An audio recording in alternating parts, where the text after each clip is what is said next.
বিসমিল্লাহির রহমানির রহিম। আমি মোহাম্মদ নুরুল হক, সাধারণ সম্পাদক, সুনামগঞ্জ জেলা বাস নিবাস কোচ মাইক্রোবাস শ্রমিক ইউনিয়ন। তো আজকে আমি সপ্তমবারের মতন গত 31শে আগস্ট সাধারণ সম্পাদক সপ্তমবারের মতন নির্বাচিত হয়েছি।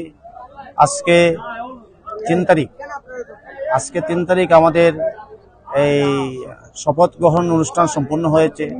পাশাপাশি Bangladesh Mother Teresa gold award 2025-এ আমাকে বিগত 30শে আগস্ট আমাকে ভূষিত করা হয়েছে। আমি অত্যন্ত আনন্দিত এবং গর্বিত যে আমি সপ্তমবারের মতন টানা 7বার আমি সাধারণ সম্পাদক হয়েছি।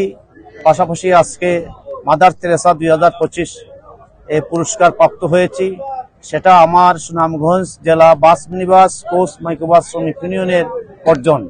আমি মনে করি সাধারণ শ্রমিকরা আমাকে আজকে 25 বছর যাবৎ সাধারণ সম্পাদক হিসেবে আমাকে নির্বাচিত করে আসছে। সেজন্য আমি মাদার তেরেসার এই আজকের যে গোল্ড কাপ যেটা আমি পেয়েছি সেটা আমার সাধারণ শ্রমিকের জন্য আমি উৎসর্গ করছি।